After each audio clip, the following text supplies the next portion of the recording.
Yo, what's up, guys? I hope everybody is connected already. And we are live. So I'm going to wait like a few minutes for everybody to come up to join the live. If some of you are already watching, please tell me in the comments if you hear me correctly, if everything is okay on your end. I'm just going to like this. It's better. Yeah, definitely better.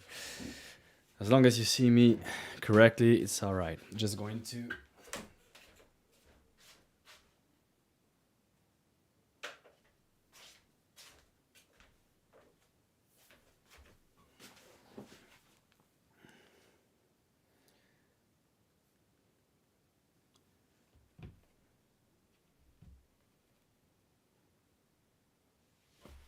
Oh.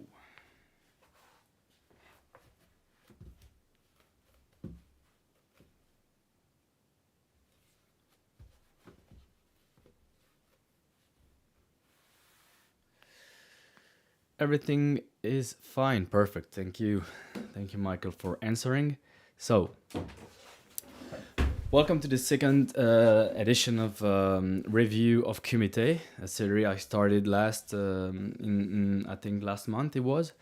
So it's a series where I'm going to review fights from champions mostly, but also from beginners and from amateurs. So I really want to make it something global. So if you want to send me your fights for the next editions, don't hesitate to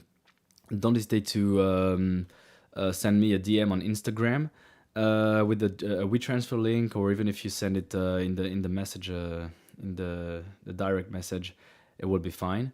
So we're going to start with this. Last time I started with fights from amateurs, and then I went on to the champions. But this time I will make something different because I was suggested that this could be a better idea is to start with champions, so fight champions, and then we'll go to the more amateur fights I received this week. So I'm just going to check that everything is okay on because I'm streaming also on One Kyokushin TV, which I thank like every time for lending me their community. So this live is really can be seen by many more people.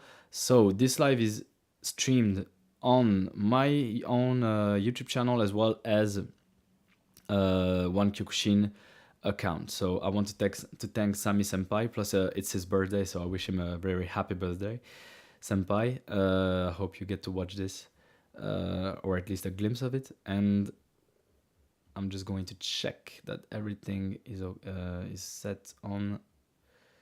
So change account, so like that I can also answer the comments. Live it would be, and it's live. Yeah, great. I'm going to pause this.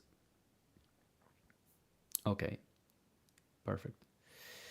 So let's go watch some fights. I promised you to watch fights from Norichika Tsukamoto, which is one of the most well-known champions in Shin Kyokushin. We're also going to watch fights from Andy Hugh. I had trouble to find many of them, but maybe we'll watch one or two fights of him, and then we'll watch fights from Zenjiro Mori, who is a Japanese fighter from IKO. He's a really energetic fighter. That's why I like him. And also, I will review a couple of mine because I was asked by a couple of you guys that I could review my fights. It's always a pleasure as I'm also a competitor. So let's start with a fight from Shian Norichika Tsukamoto, and then we'll end, of course, the show with your fights, guys. So I'm going to select a fight from Norichika Tsukamoto. Which one I'm going to take first? Let's say, okay, this one, quarterfinal of the 42, 42nd, maybe it's better like that. All Japan quarterfinal. So, oh, sorry guys, like this it's better. This time I'm going to go a bit straightforward because some fights are really longer, so I'm not going to I'm going to pause for some of the something that'd be great, you know, to watch, to review, and to take some insight from. But a part of that, we won't review like the fight twice or three times because it really takes much time. So let's go and enjoy this one. Guys, also tell me if the sound from my computer isn't too loud because there's also my voice, but there's also the sound. Last time I was told that the sound was too loud, so I can always bring it down. But the goal is that you're able to answer the crowd, even if it's not that important. I like it to have it as a sound background. So if it's really too loud, tell me in the comments. I will drop it down. But normally like this, it should be okay. Okay, let's go. And this is one of the best scene in you can see on YouTube when you tap Kyokushin KOs is really that Japanese area with the blue mats. So here we have Shian Tsukamoto Norichika in his younger years. Yeah, nice knee. This is something I definitely like to do in combat. Is very like a jump knee because it's so explosive. You really can surprise your opponent. It's got good movements. Nice one.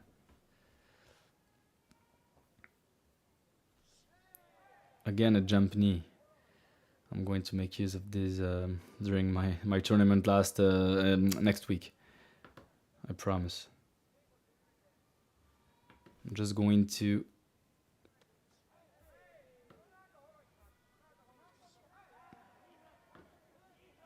Nice one. See, when you go in higher level in competition, how the fights can be more... they will like think more about what they do.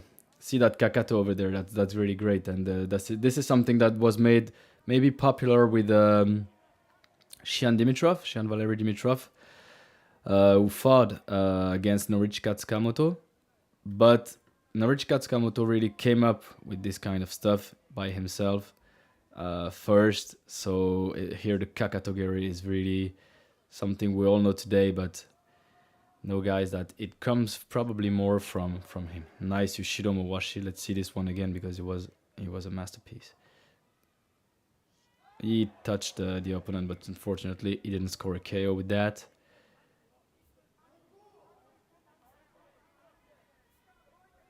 Yep.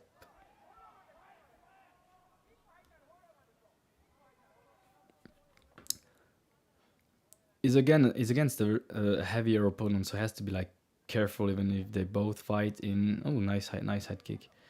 Against heavier opponent, you have to be careful because every hit is going to be super heavy. So you want to take risk, but you don't see the same time like it will push him to not stay too close to him because he doesn't have the advantage of weight.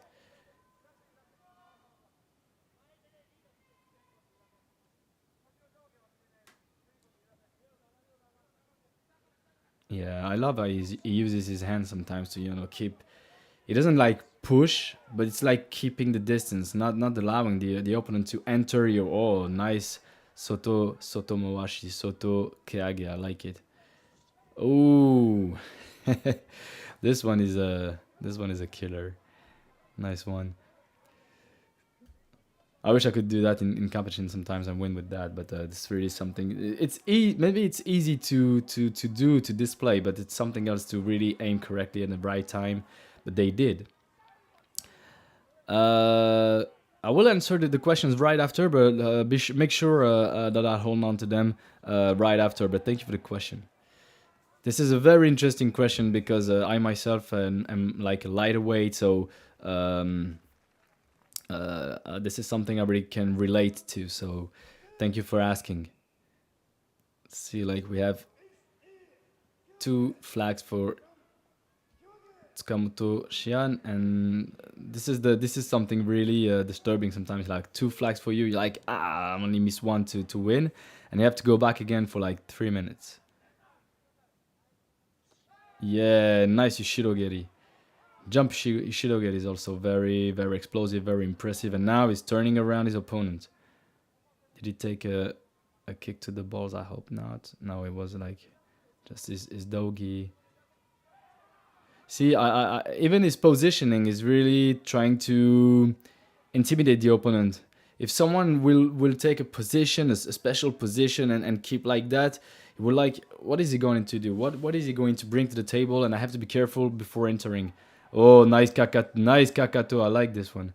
This is something I tried to do in a fight, but instead I ended up sweeping somebody like this way. So if you go a bit lower, you can sweep somebody if he's on one leg, and but the kakato definitely works too. It's very a great technique to notice. Yeah, nice. See, keeping the distance with a good oitsuki is a really great thing to do. Or if the opponent attacks like that, we saw the low kick and he keeps the distance at the same moment. He anticipates the low kick. Kakatogeri. Kakatogeri is really something that could make him win this match, because even if he is against a heavy opponent, he could totally and definitely win this match, because this is a weak point. You come to with the heel to the thigh, it's a weak point, even if you're heavier. Yeah, that Gyakutsuki counter attack is very great too. I like it. But his opponent like wants nice Chudan Muwashi. Has to be careful about that. His opponent is trying to stick to him because he has the weight advantage. So he's really trying to keep a close distance. Plus, if he keeps a close distance, Shan Tsukamoto cannot use his Soto Kyage. And again with the knees, I like it. Look how he's telling his opponent, even if you're heavier, I'm going to put pressure on you. You ain't gonna win this one. Nice. So this is something I really, really like, is the Hizageri, and this one is for Shiro, 3 flags, and it's enough to win. But see how the fight was close enough for 2 judges saying, okay, this fight should really go on one more time. So sometimes it will only be at the appreciation of the judges. So sometimes 3 judges is all you need, but you will see that sometimes maybe 2 will say, no, this fight could really, really go on. So nice low kick from his opponent. Nice low kick. But this fight was really pretty equal. So that's really something nice to notice. Okay, let's go for another one again against. I selected the final.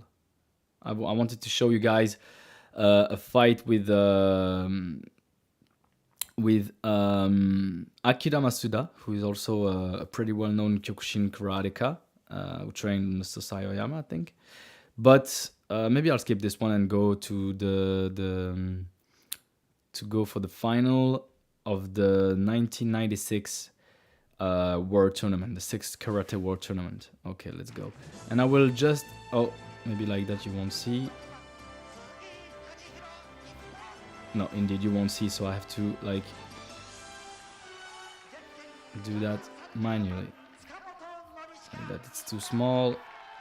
So like that is okay. Okay, this is a really old school one. So I'm just going to answer the question that I'm asking in the comment. Is being skinny a disadvantage in Kyokushin?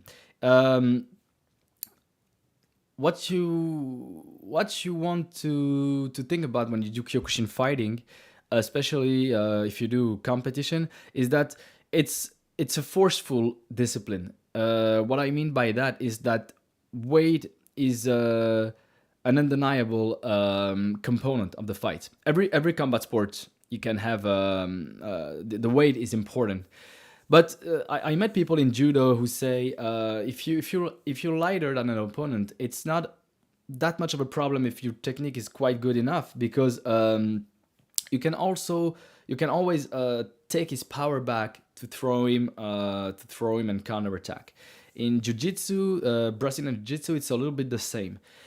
But in striking, in general, the weight is going to be an important factor to take into consideration to make fighters go against each other. So being skinny, I'm not going to say it's a problem, but we have to note that categories in Kyokushin are by 10 kilograms quite often, especially in adults. So, for example, I was 72 kilograms, and I'm going to fight in a championship next week in Georgia with my team. I had to drop weight because I'm not feeling comfortable in the 70 to 80 category. I wanted to go back to the minus 70. So I had to do a weight cut, and I did because this is something I'm really more comfortable with. But some people will just take weight and make it work for them. If they have the stature, the physique, it's all right for them. So being skinny is not a problem, but over time you should focus a part of your training on building muscle, on building a bit of mass, so you can get to this peak of the category. If you are 55 kilograms and you're fighting under 70, you will definitely want to improve your body mass by training and eating a lot of calories. It can really come faster than you think. So if you eat much and you train properly, you really can build a stature that will suit your category way much better. So I hope it answers your question. Being skinny is going to be hard depending on which category you're fighting, and on which category you're fighting, and what kind of fighting style you have. If you're really tall but really thin, maybe you still can go with your leg. But if you're smaller and you don't have a stature to match your opponents, it's going to be a bit hard to play this game of force that three times out of four will make you win a fight. Sometimes just somebody just punching, kicking, and pushing you to the back, and you can win the fight. Okay, let's watch this fight. It's not that long.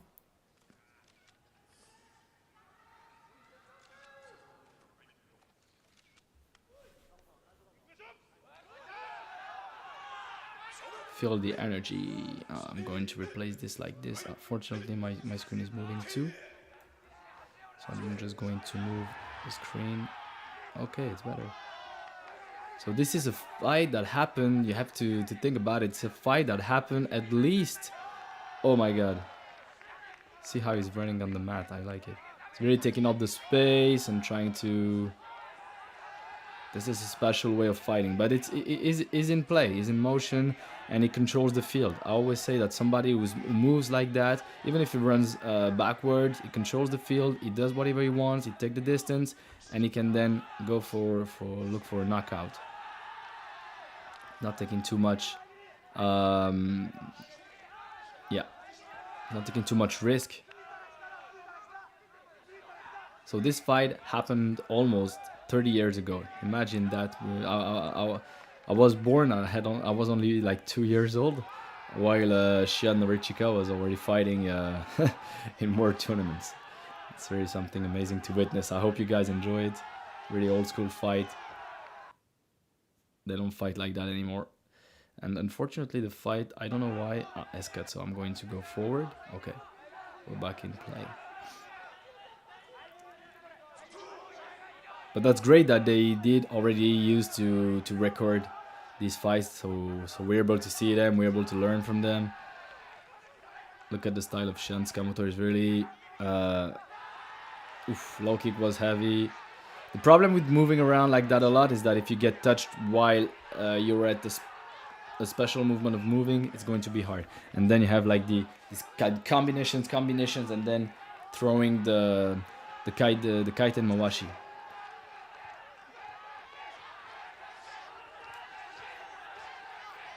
His opponent is, of course, way more academic.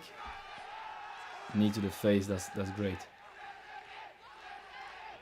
This is something I intended to train this couple of months, this couple of years. Knee to the face. It's really not that easy to score, depending on your height, depending on the height of the opponent, on your jump capacity, on your legs. His legs are very, very straight. He has to be like careful not to take a low kick. A KO to the leg would be hey, nice one.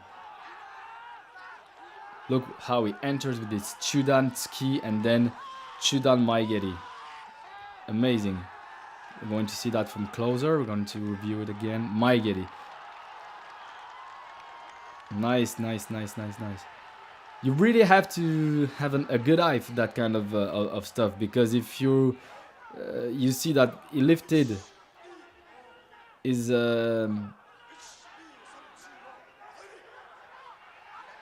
He wants to go again. When you win a wazari like that, you don't want to wait. Of course, that the opponent can take back is mine. So you want to go as straight as possible. But the more you wait, the more the opponent can recuperate, and that's not something you want. So sometimes you want to go maybe directly on the fight. If you struck a KO, you just go like directly to maybe chop this leg that you had before. That's great, and great spirit from him. Okay, let's review his first KO because it was really great. We're going to see that here. He enters with a knee. He will start working on the liver with the left shitatsuki. Here, you see how he did that left shitatsuki. Boom. So he sets the pace. He wanted to work to work on that left. He did it again right here. He wanted to work on that left side of the belly, just the right side for the opponent, but he works with the left side, and then he can score the KO. That's really that was a really nice one. See how he works with him. Boom! He enters with shitatsuki. At the moment the opponent is facing him, is going towards him, and then just right after, when he lifts his guard, this is something also very good to do in combat, is that you can, it's not grabbing, so it's perfectly normally authorized. If you push the guard, if you deviate the guard in any direction, normally it's not supposed to be a foul. So he did that. He did again, one shot, two shots, and then boom, he entered with the gedan, a perfect chudan maigiri. Depending on the angle, it could be a mawashi, but it's not like really that circle enough to say it's a mawashi. It's really more like a maigiri, pointed in a close and small angle, but definitely a maigiri. Was very, very great. I hope you guys enjoyed this. Sometimes the simplest techniques will give you the victory. So he did plenty of kaiten mawashi and stuff, and he didn't get the victory, and then just the maigiri is enough to put his adversary on the ground. So yeah.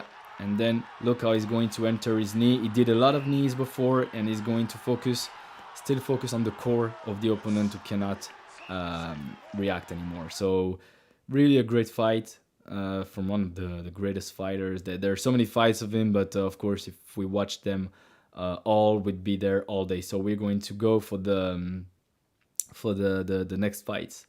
I'm just going to check the comments. Also, guys, really, please make the comments go crazy. Make the comments, make as many comments as you want. Discuss within you. It's really your space. So really try to take advantage of it. Ask questions if you want. Having a muscular build is and I cannot really comment because they're like an advantage. Yeah, having a muscular build is an advantage. Yeah. And there are different types of muscle buildings. It's not always like someone who is really tough, has big muscle, has an advantage. You can have like more elastic types of muscle. You can have a better reach, a better range to touch your opponent from far. There's also muscles a bit harder, so it's really harder to have like these people. Sometimes you will punch somebody who is the same weight as you, not really smaller, and is strong, and it's not really about his position. It's really his stature that you don't happen to make him move, and yeah, you guys have the same weight. So of course, muscle is definitely an advantage. I hope you guys enjoy the show. If some of you just joined us right now, don't forget to subscribe to my social media. I really try to bring Kyokushin on an online dimension. At least I'm trying, almost on a daily or weekly basis. So you can follow me on Instagram, TikTok, YouTube, and Facebook under the name Kyokushin Hero. And also join One Kyokushin, because they will bring you content, daily content Kyokushin, such as KO, such as news, such as everything you can possibly imagine. So join their social media. They're on every social media as well. Facebook, Instagram, TikTok, and YouTube. So let's go to the next fight. I'm just going to watch because I don't know if this live is broadcasted on my channel, because I see the comments are switch account, and I'm going to go back to my account on YouTube. but it appears that I'm also connected. Like the comments are connected on the same line, on the same chat. I thought there would be like a different chat, but okay, let's go for a different fighter now. We're going to review fights from Andy Hugh. I guess you guys know Andy Hugh because he's really, really a legend. He died. Unfortunately, he died at a young age. He was only 36, so he had already a quite big of a career. He did fight in Kyokushin. He did fight in kickboxing and in K1, which are maybe sometimes they're like the same disciplines, but sometimes with a different set of rules and different place to fight. He was a Swiss fighter from Switzerland. So let's review one of his fights against Shohei Matsui, who is now a brand chief, if not president of, if is president, sorry, from IKO, which is the first Kyokushin organization by number. Okay, this is also a an old school fight. This fight, I think, happened in 1905 or something like that, maybe 1996. Okay.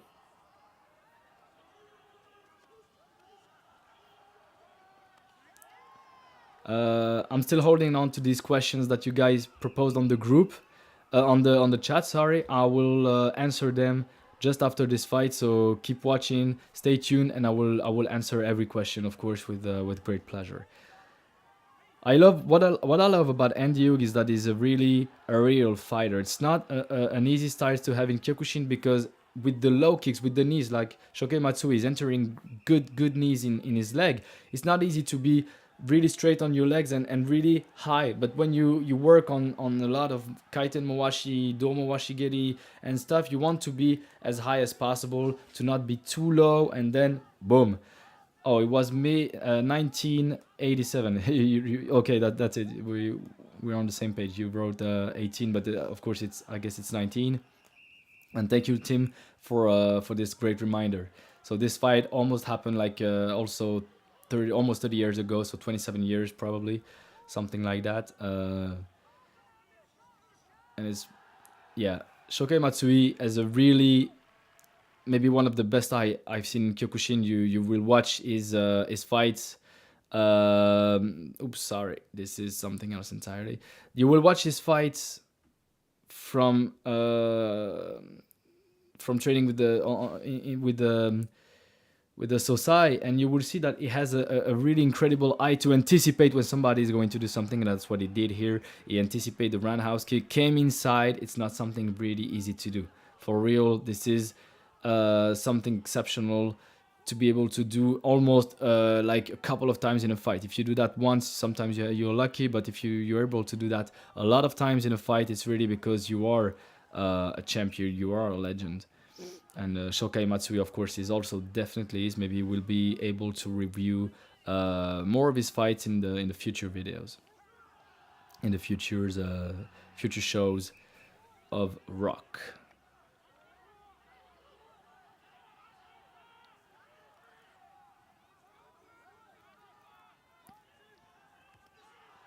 Yeah, so Tim is saying that Matsui won primarily because Andy Hugh striked too many punches on the face of Matsui, and it's a hard difficulty. It's a hard reality. Sorry, about fighting is that sometimes you will lose a fight because you did too many fouls.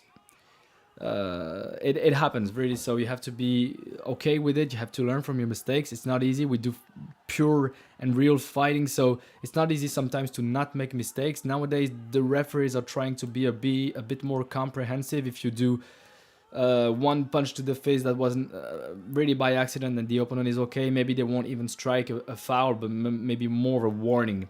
And then but then maybe it was different. It's a world championship, so maybe they're more strict about these. But definitely, you can, and it happened to me once or twice, maybe in my career, is losing a fight because I was I was making too many fouls, so that's a real shame. But okay, it happens. We have to learn from it. So here it's going to be Hikiwake. Hikiwake means that the fight is equal. I don't know how you say equality in English about that, because in French we say the term equality for a null match. Maybe there's another word in English for that, but you get the meaning of Hikiwake. Yeah, and the Hug is really jumpy on his leg, on his legs. Oh, look at that Kakato. Kakato Gabriel was great. He did strike. He did strike a lot of KOs with these in both in Kyokushin and in K1. So um, this is really one of his weapons. Is incredibly. He was incredibly flexible, so he could like take his leg. He's tall, but he also had like this flexibility that can bring his leg up to like almost 180 degrees. So imagine if you have like a guard like this, and you see your leg going like this and descending on the top of your head. It's something impressive. You'd have to block like that, but it's really not that obvious. It's really not intuitive to go block a kick, a descending kick like that. So, oh my god, this was a killer. If he was touched by this one, we're going to watch again the velocity of this kick, because look at that. Is really close. So doing a roundhouse at that distance is really not something easy. But boom, he managed to do it. One more time. It's a really close distance. It just sorry. He will just take his leg back. Look at his left leg. He will take him. He will take it back. Oh, sorry. I have to go back a bit earlier, I think. Just lost. I just lost the. Yeah. So that's it. You see how it just is flexible enough to keep the distance, to just go back with his leg. Is still very close, but is so flexible that from here is able to land and even going above the head of Matsui. And for example, I myself wouldn't be able to do that from that distance. I wouldn't, maybe a bit more. So it shows how much flexibility he had in his hips to open them as high as he could. Look at that. Is going like a bit too high, but in any case, it was a great move. And Matsui, maybe he feels the danger. That's why he's trying to stick to Andy Hugh, because he got, of course, dangerous leg. Matsui has an advantage with low kicks, with a sweep, and he plays with it. Knees also. So if he sticks to him, Andy Hugh is like maybe a bit thinner, is going to have a hard time. So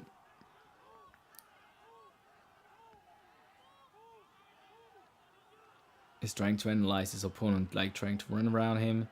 Matsui is only waiting for the moment to where he will make a mistake to enter. You see, once he's sticking to him, Andy Hugh has a hard time finding solutions. So playing with this leg is going to be the solution. Plus, sometimes Matsui will grab him, which normally is also foul in some organization. You cannot grab the leg of your opponent and keep it to sweep. Sometimes a split second is okay, because it's like you didn't do it on purpose, but sometimes the ref just won't let it go, and will make you pay for this.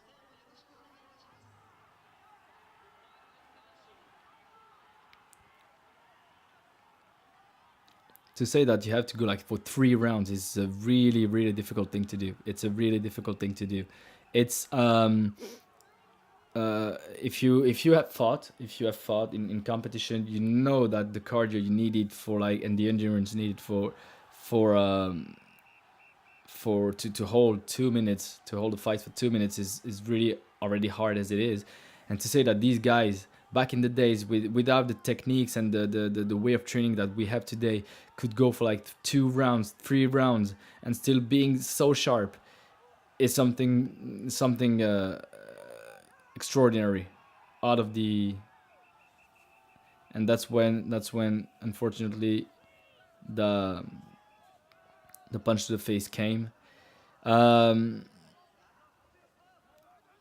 it's something that happens, and the difficulty with Andy Hugh, Andy Hugh, he used to box, to do kickboxing K1, so it was really maybe difficult for him not sometimes not to make his hand go high, and plus is a bit higher than Shokei Matsui, so it can be difficult for him to uh, to aim correctly at the core. Sometimes if you want to aim at the chest, maybe the punch will slip and touch the throat of the opponent, so it's really not something easy to do. Once you have struck somebody on the throat or on the face, you should make your mission not to touch him once again at this place. Really be careful about this. Matsui also have a really excellent roundhouse kick, plus it's coming with the yeah, oh my god. So Tim says Matsui was 24, Hugh was 23. So they were both the same age, and they were both almost legends already. So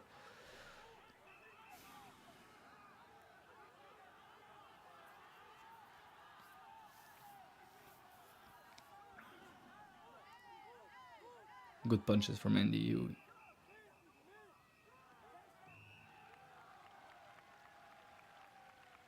And that was the last round, I think.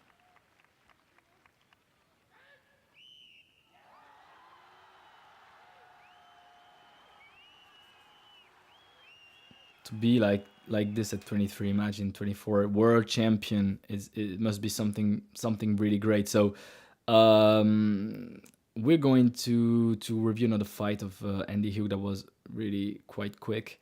But just in a second, I'm going to answer the questions that were asked in the chat. So, what's a good Kumite combo? There's no real magical answer to this. I'd say almost anything can be a combination.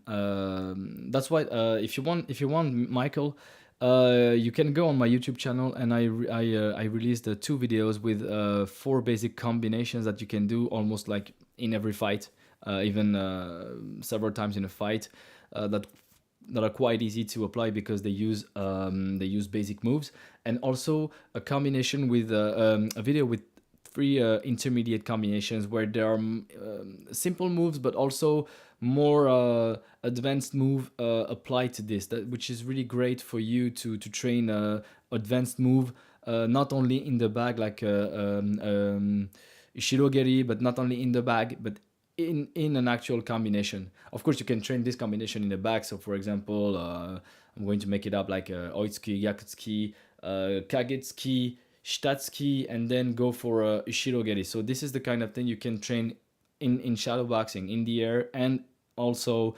also in the back for you to have the sensation, and of course after that with a partner. Um, how can I qualify for the World Cup? If that's what you were asking, it's going to be a very, very long road, because World Championships, especially nowadays, are more selective. Of course, it's you have to have fought in beginner categories, so you need to fight already in beginner categories. I don't know your level. Maybe you're already a national champion, or have participated in European championships. But this is something you should see with the organizer, the branch chief of your organization. So, for example, I'm going to fight in Georgia next week.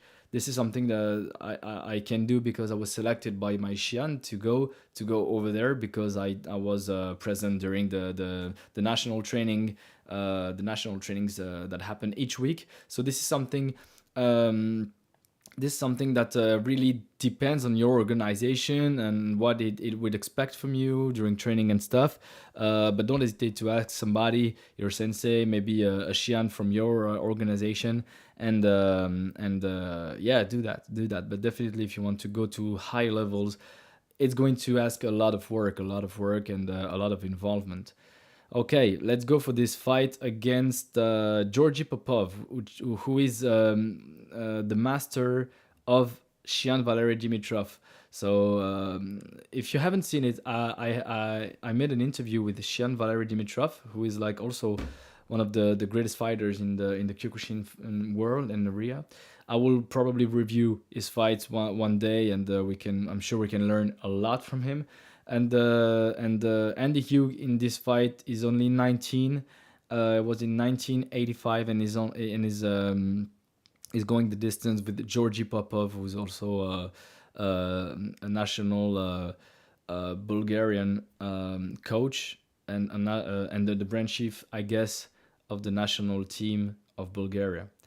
I think is still active in the dojo of Shian Valery Dimitrov. Okay, let's drop this one. This one is going to see the difference between oh my god is roundhouse kick. Sorry for the image quality, but of course it's an old video. But see that roundhouse kick was really impressive with his left leg, and then he goes with an impressive Jodan Mawashi. Amazing. I'm going to see this one again because it was really impressive. So see, is already I don't know if he's white belt or something like that, but he's already like all jumpy, and then he goes for the KO just right here, just goes and above the hand of Shian Popov now, and you see how his timing was good. He like anticipated that he was going to receive a low kick, boom, and then you got the KO in the same time. It's not easy to try and do a movement in the same time you're going to receive one. It's maybe easier with a punch. If you receive a low kick, for example, you can counter with a punch, but lifting your leg higher, and that will take much more time to arrive than the low kick you're actually receiving, is really something great to do, and it shows that Andy Hugh had the eye. Maybe we can call that the eye of the tiger. I don't know what you'd call it, but definitely had an eye for this. It's really amazing to notice. Okay, this was like a split second of Andy Hugh. We're going to go now to watch a fighter. I don't know if you guys know him. His name is Zenjiro Mori. Is a really cool fighter. Very energetic. I also have like a video with some of his highlights, like it's like only 1 minute and a half. So we'll watch it after this fight. You will see him like rumble on his opponent, like going on the mat by running and being all present for the fight that awaits him. So let's watch one of his complete fight in the 5th World Championships that happened in 2013. Before I'm just going to ask, and if you guys got questions, don't forget to feel free to ask them in the chat. Really use it, make it like blow away. And let's go for Zenjiro Mori versus Konrad Tehega. Sorry, it's from Andrei Zuborev. I have another fight with him too. We'll see if we got the time to watch it. It's 8 minutes long, so I'm going to just like let it go. Hopefully the camera will be more stable. So Zenjiro Mori is on the right, of course. It was like Nidan or Sandan, so this fight happened more than 10 years ago. Good movement. See how good his movement was, like inside low kick while his opponent is going towards him, make him fall on the ground. Sorry guys, I forgot that when I put my full screen, you guys don't actually see what's happening. Sorry, I'm going to go back over there and okay, we're going to start again. This should be fine.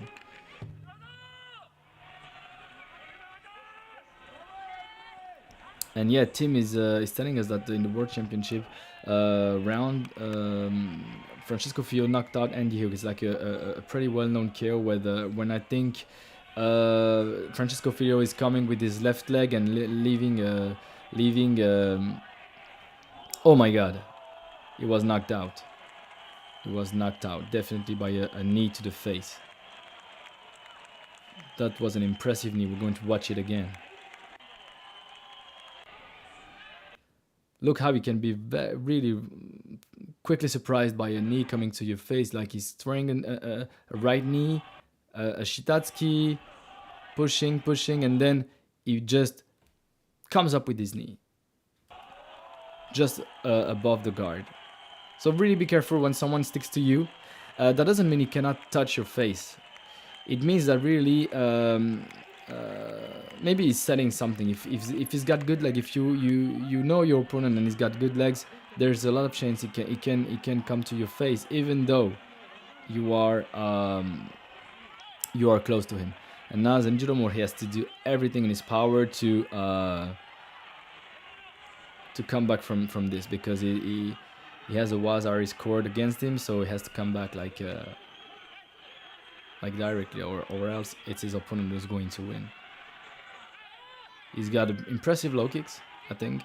He made his opponent fall with one inside low kick, and you see his left low kicks are really oh my god. Not that he's not careful, but he's really going, oh my god. His opponent is a really impressive Izagiri. What do you guys think of this fight? Because Zenjiro Mori is a really complete fighter, but he faced a really tough opponent here, and it's sometimes, I think I'm going to say cool, but not cool in a funny way, but cool to see that a champion like him can also be in difficulty.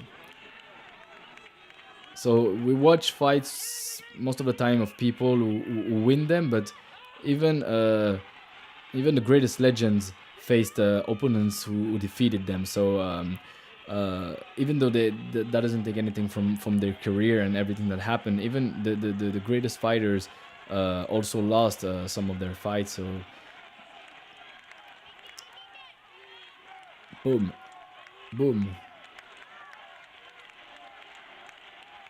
He's really got good punch combination. His opponent's got good punch combination, but Zenjiro Mori has really an impressive left leg.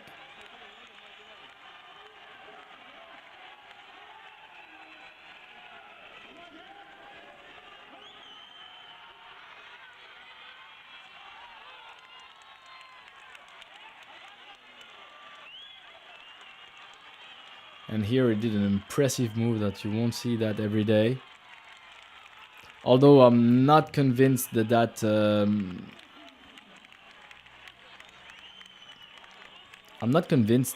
actually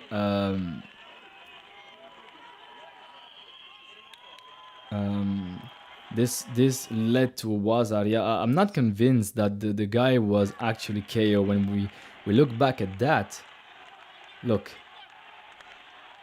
The guy he did get up quite fast enough, but look.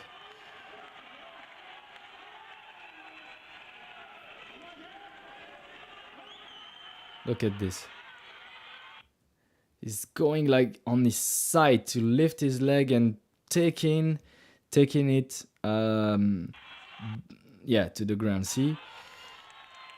His opponent he came back on his feet fast enough and was not really showing sign of not being there, like being drunk, but it was there. So the referee stopped the match and gave a point to Sensei Zenjiro. But that's the game. Sometimes the action happens so fast that even if you didn't knock out somebody, but you did an impressive move, he fell or something like that, you could earn a point. And well, you just take it. That's really completely fine.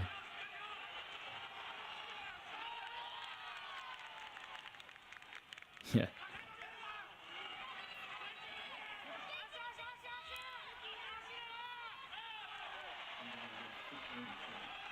Sorry, that's my voice. You will hear it double because I'm trying to figure out why. That's okay. He got really good knees. I hope the sound of the fight is not too loud. So if it is, once again, guys, tell me if you don't hear my voice correctly. Just tell me, guys. I will drop the sound down, but it's really not going that too that loud. So, but you tell me in the comments, of course, because there's a lot of people cheering.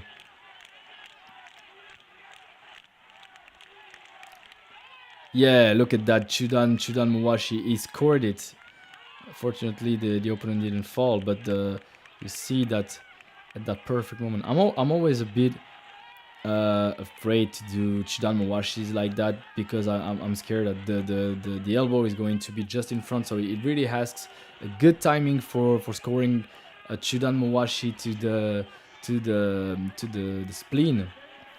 I hope that's the correct spot, because I always confuse both. Um, I don't always dare doing it in championships or kumite. If I have protections, that's okay, but I ought to be careful with this, because if you mess up your foot at that precise moment, and you take the elbow on the top of your foot, it's going to be difficult for you to land another one. And look at that. He doesn't have a problem throwing his legs on the side, on the side of his opponent, on his flank, and that shows that it's really a different level. He has the eye to do it. He has the ability to do it, and you see that it's not a hesitating kick. It's not like he wanted to do it. Like he goes like directly and throw him. Yep. And we go for one more round. But I hope you guys will remember this kick where he jumps and he will come with his leg on top of the opponent. Like how the hell do you want to stop this if you witness that during a fight? Like, even if your hands up, like the kick is totally going to come above your guard, above your hands. So if you touch here, how do you want to stop this? This is beyond me. If I had to face somebody who did that to me, even if I move a lot and stuff, I don't know. I hope I'll just go to sleep like directly. I just don't want to be awake to know that I lost to a fight, to a kick like this. Gamentsuki Gamenuta. Now it's going to go into the distance to see who will be the winner of this fight. But both fighters are really not dropping one bit. They all want the victory, and sometimes the fights will come to that. So Kyokushin is not only about KOs, about exceptional move here. You see less and less, because the fighters are getting tired. Of course, you'll see less and less hizageri to the head. You'll see less and less spinning hook kick.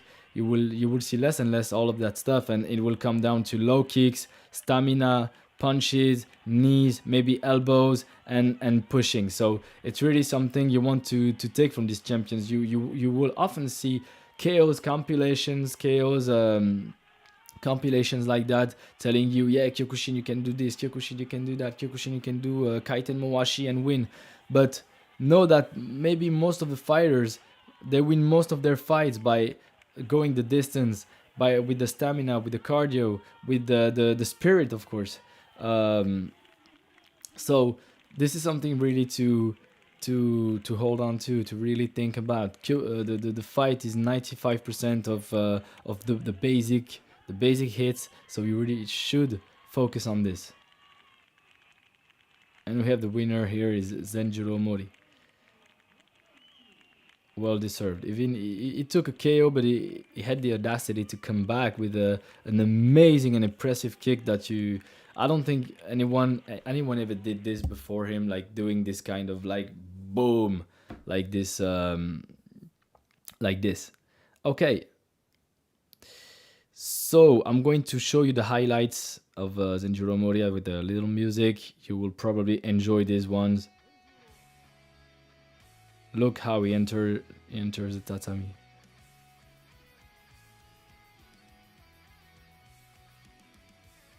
Look, this is the one, and he did it against somebody else. Look at this. This is something he didn't pull out of his hat. He trained a lot to do it. Boom.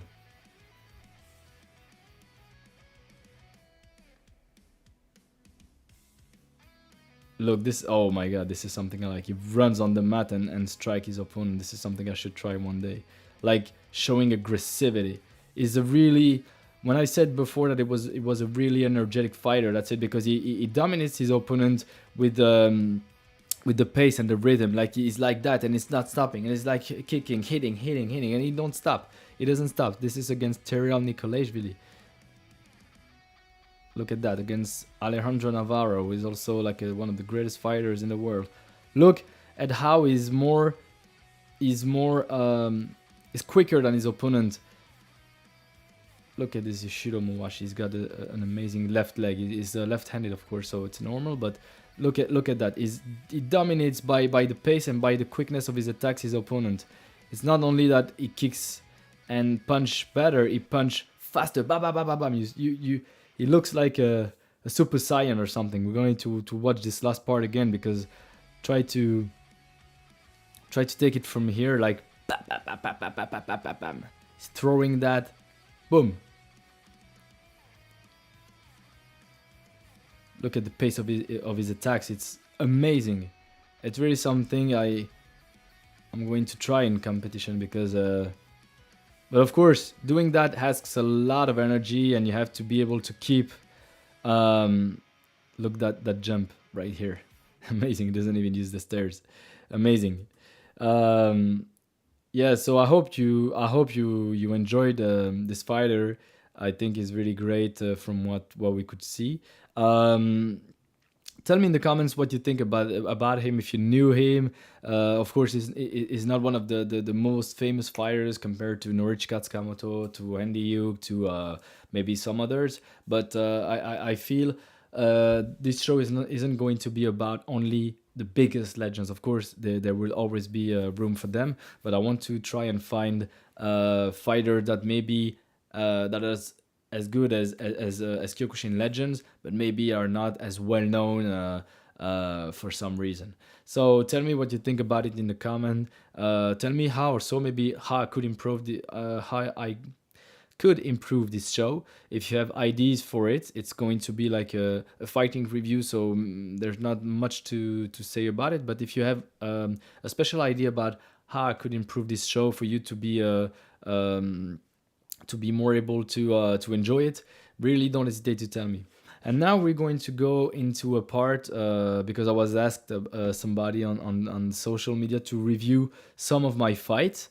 So I did select a couple of them since I did select a couple of them. The first will be a fight when I was young. So if you guys are interested in seeing my fights, I could always include one or two or four or three, I don't know. Really to show you. Of course, I'm not a world champion, so don't expect something crazy. But it's really an honor to show my fights if it can bring you some knowledge, some insight about to um, how to improve on your fighting hand. Um, we have Guillermo. I hope I pronounce it well. Guillermo says hello. Hello, welcome to you. I hope you're going to enjoy the rest of the fights we're going to watch. Maybe with half of the show. We've been doing that for an hour, and I think maybe less than an hour will be enough to fold to wrap up everything that I have in my library. So let's go. I'm going to show you one of my fights I did in 2012. So it's been 12 years. I was only practicing Kyokushin for 4 years. I was still a minor, of course.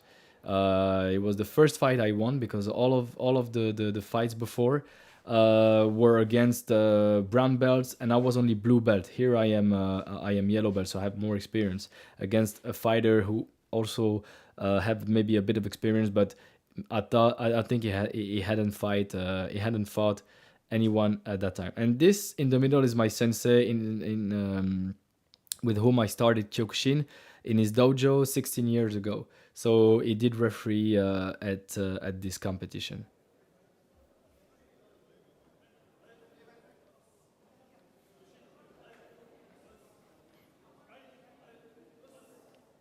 It's the first time that I felt determined compared to the other ones. Look at that. This is something the referees don't like. Just stay on your spot and don't go forward until they say Hajime.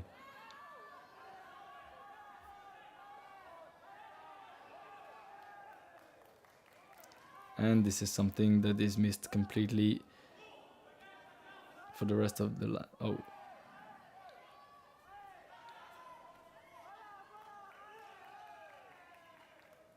And this is another one of my sensei. If you see the person coaching me in the back is one of my sensei also, because I had like I went to different dojos. So I've had training with many senseis throughout my career. See, it's my sensei. So both are my sensei. One is refereeing the match, and one is coaching me. I hope you guys won't think that I won this match because of favoritism. So it's not the case at all. Um,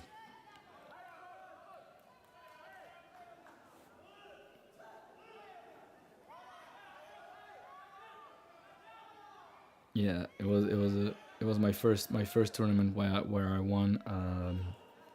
Where I won a fight. I was really determined for this one. I had lost like 4 fights already in 2 championships. So of course, fighting is also about experience. I had more experience than this guy in front of me. So of course, not that the fight was easy. There's no easy fight. I think, in my opinion, you can always be surprised by somebody, or it can surprises you more than what you would think before. But there's no easy fight. But I had more experience than him. So of course, I dominated him. And often you will see on the social media people criticize this. Oh, they're not the same level or something like that. But everybody goes through that. If you're into Kyokushin, you're not always going to find like the perfect match for you to fight. You're going to have to fight stronger people, and like I always say, you learn more of your losses than your wins. The guy is clearly fighting. Is a bit overwhelmed, but he's not like an amateur who doesn't know the first thing about Kyokushin. So um, of course he had his place on the mat as well as me.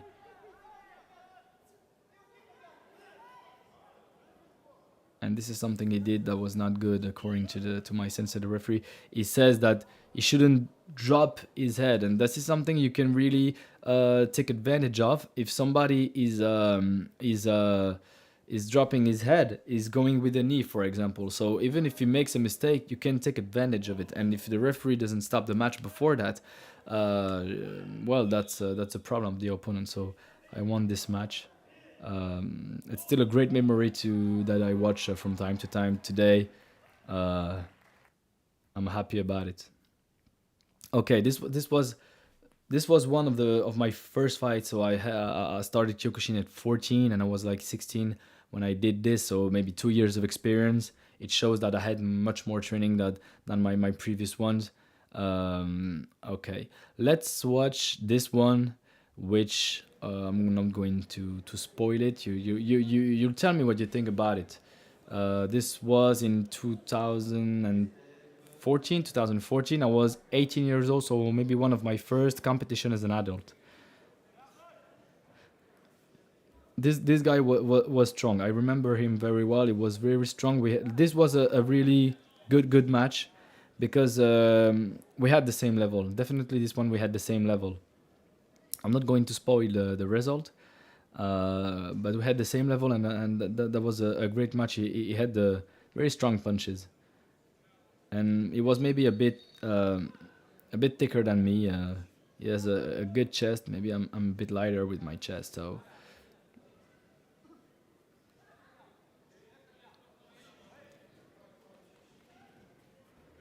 trying to throw some good punches here with the Mawashi combination, and trying my Ushirogeri. Sometimes I would drop the hand like, okay, I make the good distance, I can wait, and then like go missile on him, boom.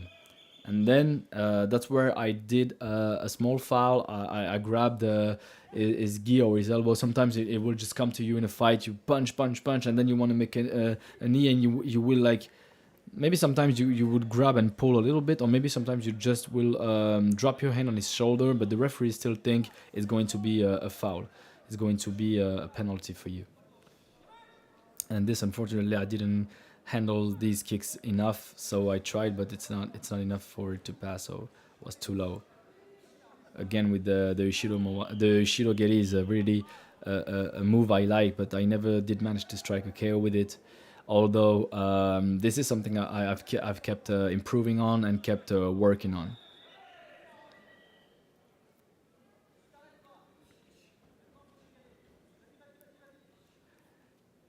Oh,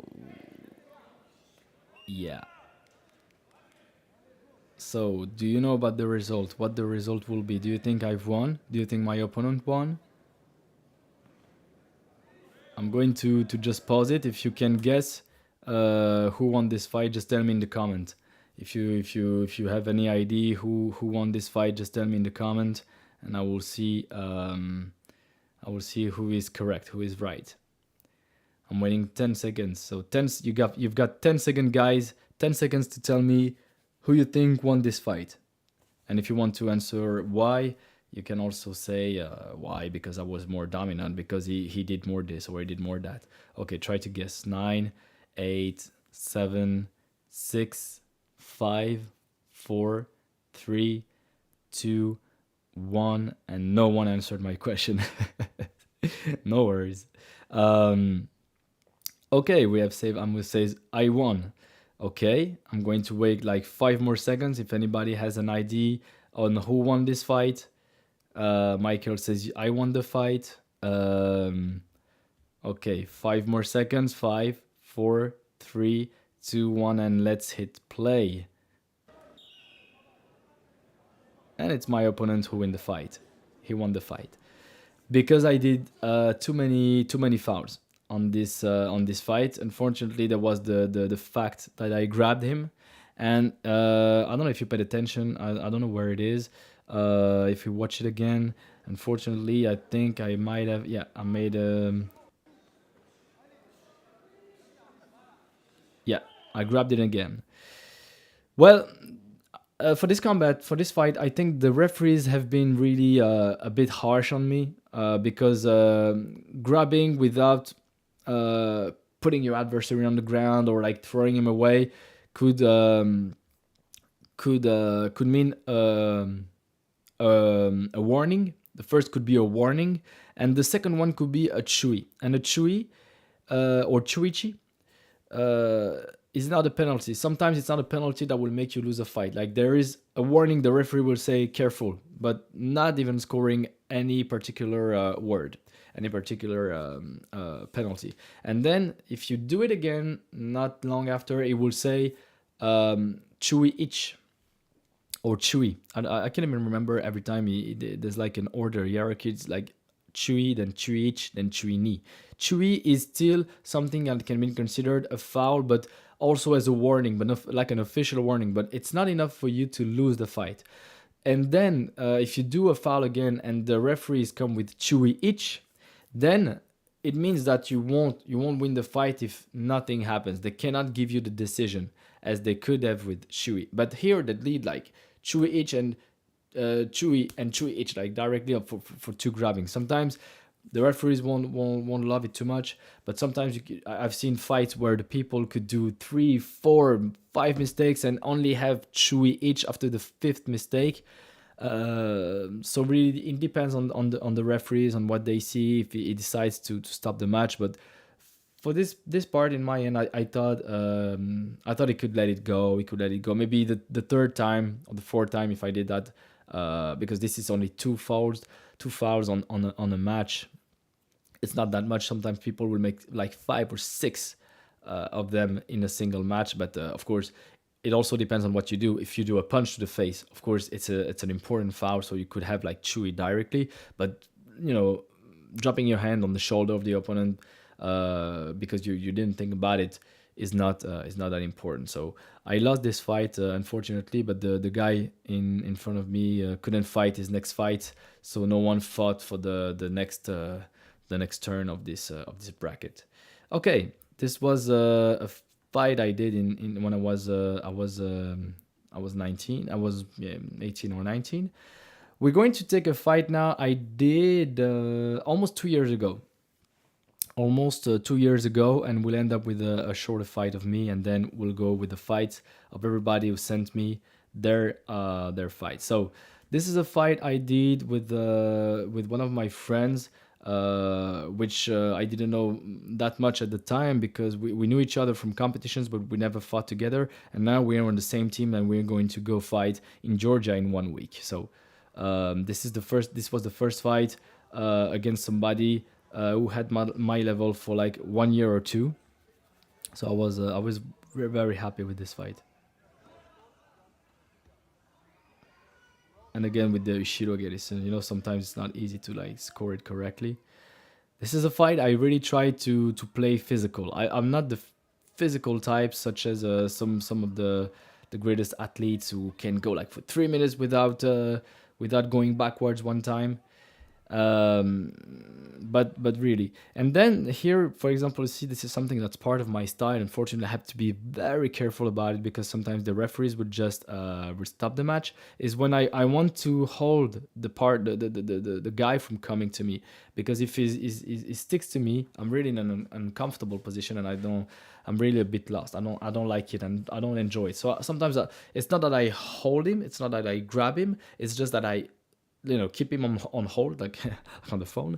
But you see, this is something, if you want to incorporate this in your fighting style, you should be careful about it, because the referee will maybe think, even if he didn't is close, it will think that you actually are grabbing him or holding him, and it's not authorized, of course. So here I'm just trying to play with his hand, not letting room for him to work. And then I could almost touch him to the face with my Shirogeri, but it didn't happen as expected. So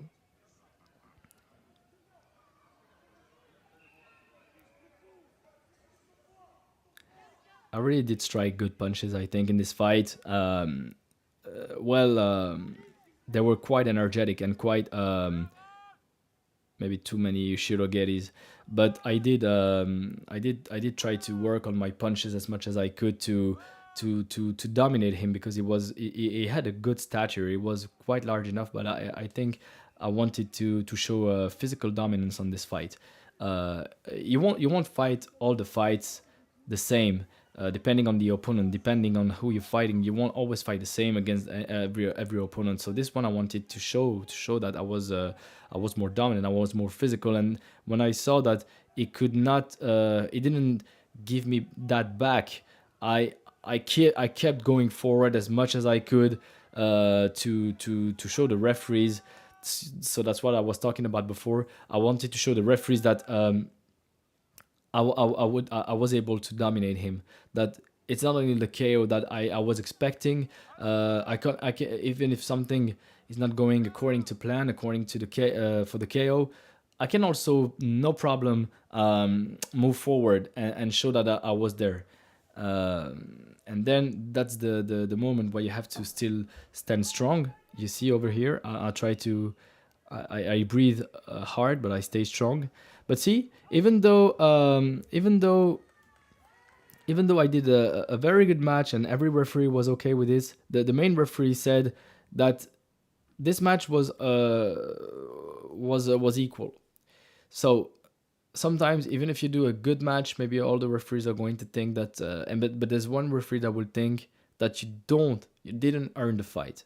So that's something you should be careful about. If in the last seconds nothing happened and the fight was pretty equal, try to accelerate, to dominate, to show that you are more present physically than your opponent, because like that the judges could give you the victory easily here. But that's not always a perfect rule, of course. So yeah, this one was in my pocket. And then there's another fight I did almost like 2 years ago also. Um, it doesn't last long, so we're going to review it. But it's because I'm kind of proud of this one. I did something I didn't expect. I did something I didn't expect at all. At my surprise. So you'll tell me what you think about this fight. You'll have occasion to watch it a couple of times. I was against a heavier opponent. I had only it was like a small tournament between a couple of clubs. Um, I went with my students, so my students fought throughout the day, and I was like the last fight. I think I had one fight already before this one, which I won against a heavier opponent, but with less experience. He was I was maybe knee down. It was a second. I think it was third Q or fourth Q, but it was heavier than me, so I had to manage. But I managed to dominate physically. But here, in my head, I knew I was facing somebody I couldn't keep up with physically. It was impossible. It was way bigger than me. It was the same level. So really, I told myself there's only one thing I could do. There's only one thing I should focus on, and it paid off finally. So I will let you look at this one.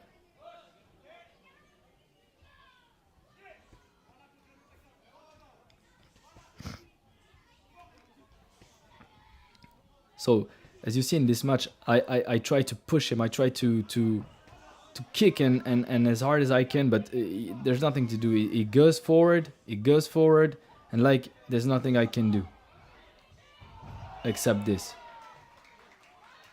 And that's what I wanted to stress out here, is that I was facing like a bigger opponent. There's nothing I could do about punches and low kicks to dominate him. There was I had like one goal in my head from the start. I knew I had to aim at his head, and that's what I did. That's what I did, and that's why I could win this fight. If the fight had if I didn't touch his head, probably I would have spent the match walking backwards, like you saw here. I try to really, see my knee. It doesn't even really go backwards that far. Just maybe a little step, but I did like this explosive knee. But see, it's just going maybe a few inches back, but it's still able to move forward, and I couldn't keep up with his physique. It was too big for me, so I had to find a solution, and this came uh, really by reflex. I struck 2 KO in match, and what I noticed is that when you strike a KO, the moment you strike a KO, you don't have even a split second of thought about it. I mean by that sometimes you want to do a shiromawashi, you will do ba ba bam. Okay, do a shiromawashi at some point. Do a shiromawashi at some point, and by thinking of it, uh, I don't know if in the fight it makes it more obvious, or the adversary catches that you're going to do something. But when I did this one, another KO, I put another KO. Sorry, I I struck this year. I noticed that there was nothing going on in my head. It came perfectly naturally, and these are the in the same time these are the only two times I could put someone KO with the spinning hook kick, or it could be something else. So what I mean by that is that we should train our one move, or maybe some moves, to really be able to uh, make it as reflex as possible. And when it becomes a reflex, you don't have any problem striking it. The adversary won't be aware that you will do it. So that's what I wanted to stress out. I don't know if you guys are able to see it in the way I threw myself in the air, but there was like no hesitation. I did, and then boom, like directly. I didn't plan to do that at the start of the fight. You see, that's what I meant about that. So one fight I'm also very very proud of, because just because actually it just happened, and sometimes you don't have a reason. Of course, I train this kick a lot in these kicks a lot in combat. So that's it for me. We're going to review now the fights of beginners. Well, I'm saying beginners, but actually they're not beginners at all. Um, I want to remember to remind you guys that this show is a show for everybody. So I will display fights, sorry, of competitors, of great competitors, for you to really have the possibility to gain insight. This is something you want to do as much as you can, maybe once a week, once out of 2 weeks, maybe even once a month, watching professional fighters on the mat and see their attitudes, see their the way they handle themselves on the tatami, the way they move, the way they hit, where they hit, the timing of everything, to really put as much information in your mind as possible to make it yours and use it in Kumite, in sparring, or in competitions if you guys want to go in competitions. So we have Mark. Mark is saying that the fight just before was a tie. Um, in my opinion, of course, I won, so it's really not easy to be objective. But I think I dominated him. So sometimes in a fight you have two options that actually are both okay. It could have been totally a tie, but in the same times I really think I was more dominant and more and maybe a step over my opponent. So maybe tie was okay, but victory is also okay if you know what I mean. So you have to be like cool with it. I should have been cool with the an equal match and going for a tie. That's the word I was looking for this time. A tie, a tie. That's it, a tie, like a tie, but a tie. You see. So definitely, sometimes you can have a decision. Sometimes you will look at a fight, you will see, oh, this guy totally won. He totally killed his opponent. Okay, I'm sold. Is the victor? He's got victory, and maybe four judges out of five would say this is a tie, and you were like, you had the feeling like he was going to win. And sometimes opposite can happen too. You like, oh, this definitely a tie, but maybe like three referees said no, this guy totally won the match, and of course the referees have the last words on that matter. But okay, let's review now the fights of Fares. Fares contacted me on Instagram and he sent me one of his fights. It's in vertical, but no worries, we're gonna watch it anyway. Let's just expand this a little bit so you guys are able to see it. So even if we're not watching like professional fights right now, it's always cool to watch fights from people that have our level and be able to learn from it. Whether it is a victory or a loss, don't hesitate to send me videos of you if you want them reviewed to have a really, really good insight.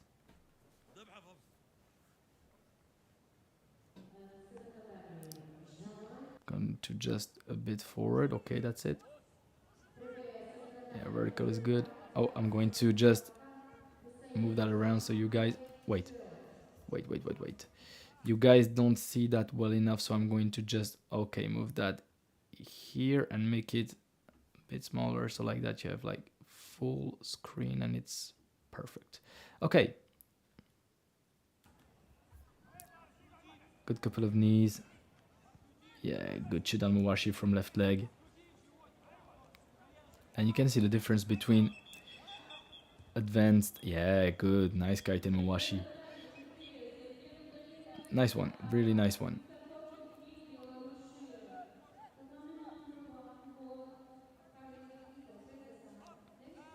For us, if I'm correct, are yeah.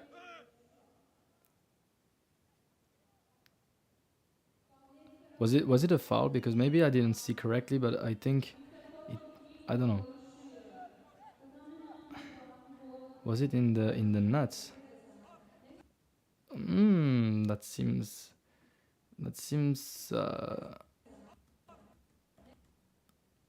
a bit low with the leg lifted like that. It seems a bit low, so I'm not too sure it's not in the parts. Yeah, it definitely grabbing his parts. So yeah, it was in the parts. I'm sorry to witness that.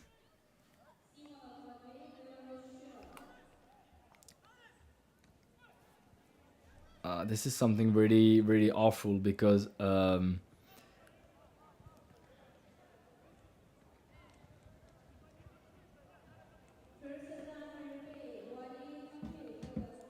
it can happen. This is even a punch to the face can be disturbing, but this is really what I'm going to call a clean foul, because you really were close to him. You really were close to him, and the thing is, sometimes you aim at the right spot, but the opponent is going to be in such a position that you were aiming at the right spot and you couldn't do, unfortunately, anything about not hitting in a bad place. So really don't make too much about it. It's really, it can happen. It happened to me one time. The guy was like that. I punched his throat, his teeth, and I was sure to touch him on the throat, but you got a really great technique, great position, great stance, um, good knees.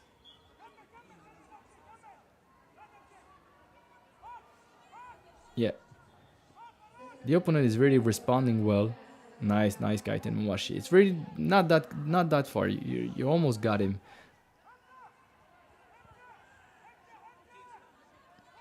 Maybe a bit more moving around. If you know you dominate him, try not to stay too straight. You can go like turning around him, making him comfortable. So if the opponent, as yourself, you guys are both static, try to incorporate some side movement around him and lose him. So he's really incapable of following you, and maybe you're going to find a good opportunity to strike a KO. So this is it's not a strategy per se, but it's something to incorporate to your fighting style, especially if you're in lighter categories, is moving around your opponent. So see, maybe you can integrate that, not staying too straight like you did.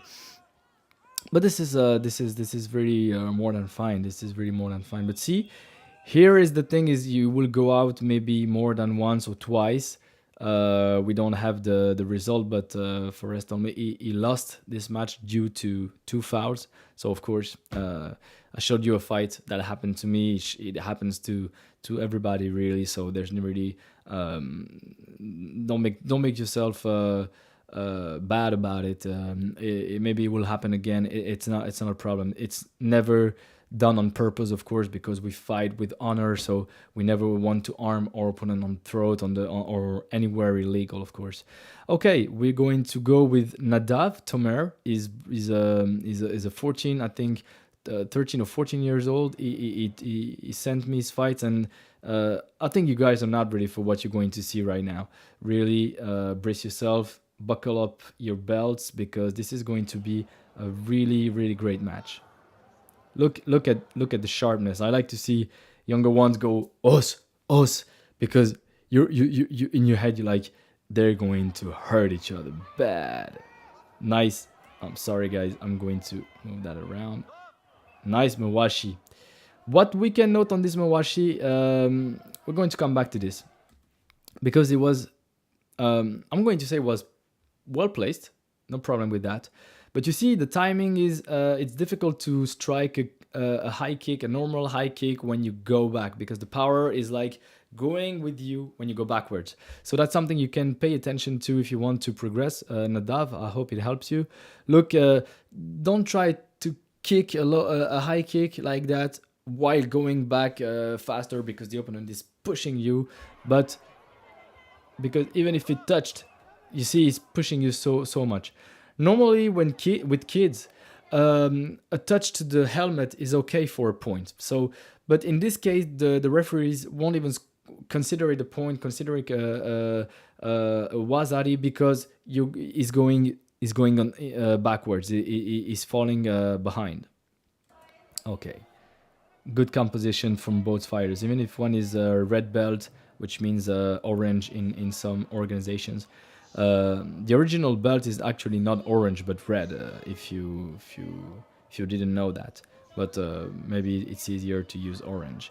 But both fighters have good composition. Nice. Look how he's turning around. Look how he's turning around. That's good. Maybe more turning around. Yeah. Of course, why you see kids do so many high kicks is because for them it's not useful to strike a KO. They just have to touch the helmet and they have a point, a full point. Nice Yushiro Mowashi, not bad. So they're really energetic. Good protections on the end of Nadav.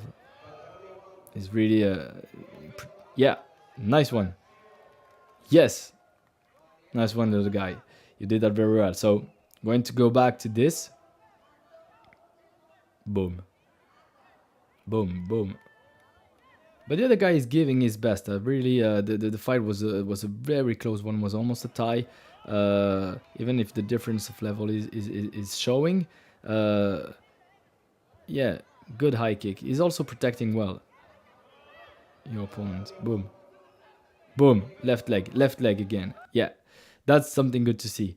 If you see that your opponent is at the split second, you will feel it in a fight. If you see that he's folding, you have to go directly. You don't have to wait for the referee to jump in. You make sure that you have your point. The referee, you see, is jumping around here, will make everything to protect the other. But a fight is not over until you hear a big yame like that. You're used to it, or if it jumps towards you, the fight is not over until then. Or of course, if the opponent falls to the ground, but you have to make sure. Sometimes some of them will, you will think that they're not in a good stand, a good position, and then boom, will come and strike you back. So you have to be careful with that. Never trust that the fight is over until it's really over, according to the referees.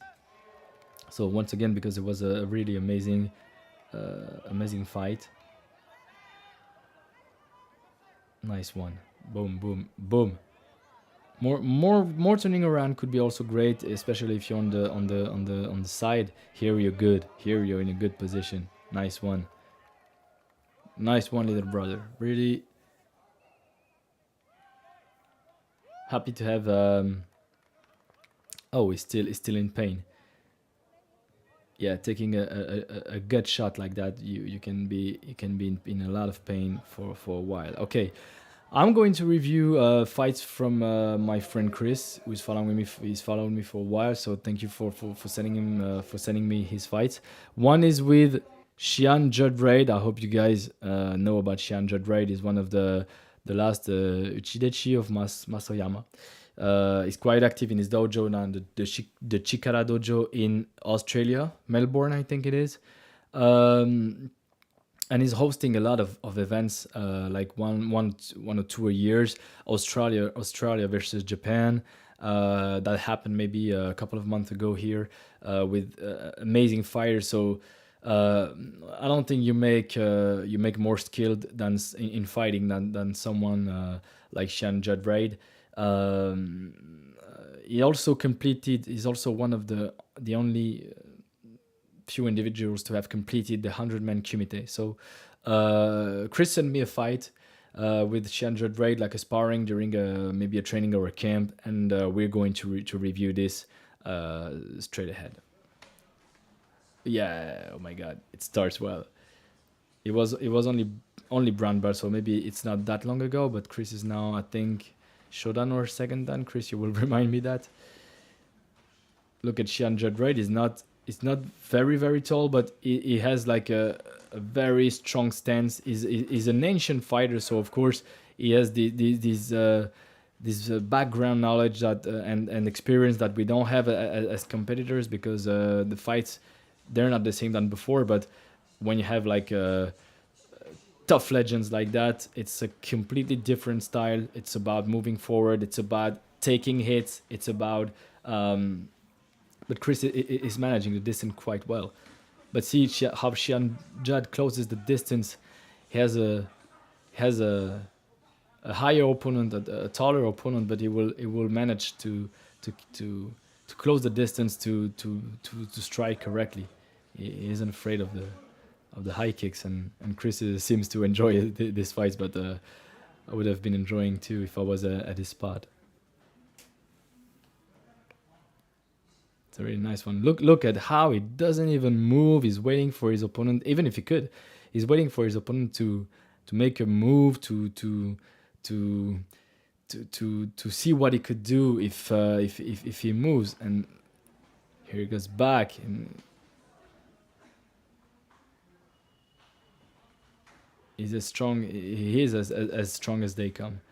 I'm not sure I could even sustain a low kick from Xian Judraid, because he's really the heavy type. He's got a good flexibility, and look how he's going to just boom with an inside low kick. Chris is like also heavy on his hand. He's really tough, really good stature, good height, and Xian Jud just like come inside and take his leg like quite easily. So that was it for the fight. It was a really great sparring. Of course, all in respect. Xian Judd is absolutely strong, but of course he respected Chris more than anything. Okay, let's just watch this one, and that will be the last one. Thank you again, Chris, for sending me this.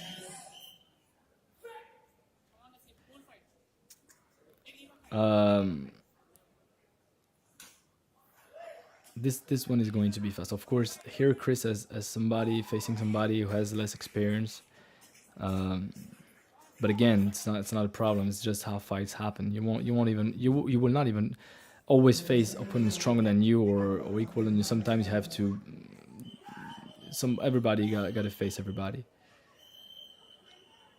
But you can see the difference between Chris when he was a brown belt and now that he's a black belt, maybe more confident in competition. He's really aware and knows everything he does. He follows his opponent correctly. He's got good stance, good guard. His opponent, unfortunately, boom. His opponent wasn't skilled enough, experienced enough to face him. He wasn't. You see, even before the referee says, Ajime, you have to put yourself back in the game. You don't have to wait like he was with a close stance like that. You don't have to wait like this. You have to. You see, his hands are not even up, but the fight has already started. You have to be like aware. You don't have to wait. Oh, I'm going to let a small storm pass, and then that's it. Oh my god. This was a nice one. Not easy. This following up with a Ushido Mawashi with a boom or Shirogeri rather, maybe kind of both, and then drop the foot and like directly boom. Fortunately, we didn't witness that because of the flag, because this would be like R-rated or something. It was a nice one. Oh my god, nice one, Chris. Nice one, brother. So and we're done for the fights that I received today.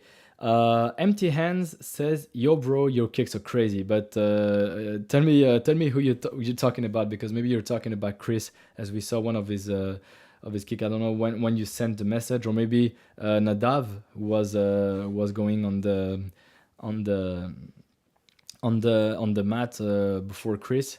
So thank you guys for watching this show. I hope you enjoy it. I hope you get to share it. I hope if you can really talk about it in the dojo, say hey, there's this guy doing lives once in a while about Kyokushin fight reviews where we can learn a lot. Don't hesitate to tell everybody who does Kyokushin and not even Kyokushin around you. Maybe you have some boxers and stuff. Don't hesitate to tell them that there's now a show about fighting reviews on Kyokushin that everybody can take information of and enjoy together, simply, to put it simply like that. So thank you again. If you have things to ask me in the comments right now is the time, because in maybe 2 or 3 or 4 minutes we're going to close this live. Thank you again for being present. I had a great time watching some of these fights. So if you have questions, remarks, anything, really drop it in the comments. I'll wait a little bit. So after that we are done. Thank you guys.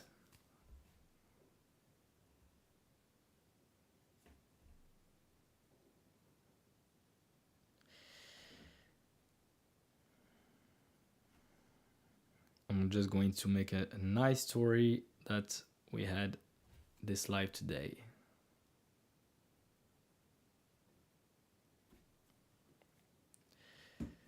And don't forget to follow me on my social media, Instagram, Facebook, TikTok, whatever. We are on every social media, YouTube as well, of course. This is where we're doing the live today.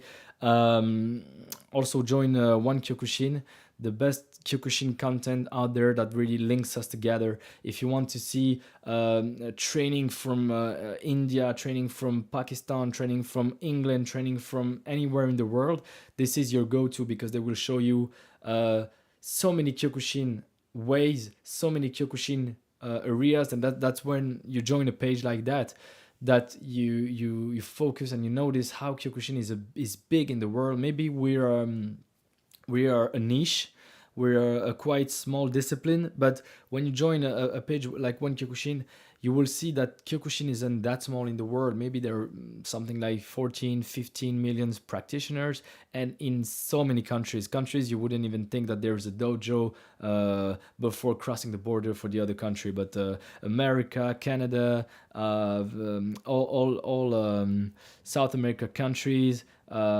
there's Kyokushin absolutely everywhere, my friends. So join One Kyokushin also on Facebook, Instagram, TikTok, and YouTube. And I want to thank Senpai Sami again, the owner of the One Kyokushin pages and social, for giving me the possibility to do this show both on my channel and on his channel as well. So thank you guys. If you don't have any more questions, any more remarks, any more things to say, I will close the live, and I will see you in the next one. Stay tuned for more videos on tutorials for techniques or combinations to come. And if you have a specific ask, you can always send me a DM. I'll try to answer as soon as I can. I say you os, and see you in the next one. How to I will answer this one. It comes with a question when I want to stop the live, no problem. How to be dynamic in a fight? It's global question. If you can tell me what you hear by dynamic, like more present maybe, or more energetic, like we saw with Zenjiro Mori. You have to try to work both on endurance, muscle endurance, cardio, and explosiveness. So that's the three things that could make you more dynamic. Also work on movement. You can do that on the back, on the heavy back, or if a partner holds a shield and turns, and you have to turn around, like you train yourself to keep to punch, to kick, by being always in movement, in constant movement. So not just staying on the same position and do that, but like boom boom boom boom boom boom boom boom boom boom boom. Footwork. Okay, footwork is what you mean. There's several ways you can train for footwork. You can go on my channel and you will see that I have already uploaded 2 videos with the basic steps. So you will see that you can learn these, and then you can incorporate them in your fight by simply going forward, changing your stances, going backwards, kicking, going backward, punching to the front, going to the side. This is really about training. This is not something difficult, but to make it yours during a fight, it has to be automatic, because if you are like that and don't move, it means that moving is not automatic enough. You need to put it in your mind as much as you can. So really try to work, like I said, on the back, on the heavy back, by moving your foot. Like at every punch, every kick, you have to move your foot. You have to do like this kind of step. I'm going to show you a little bit if the camera is good enough. But basically, it's going to be like something like that. You're from here. I'm going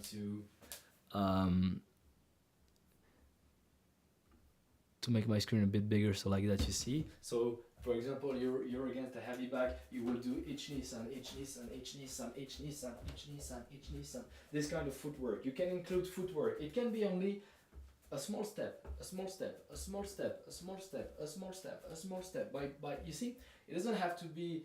You don't need to train that. You don't need guys to train that like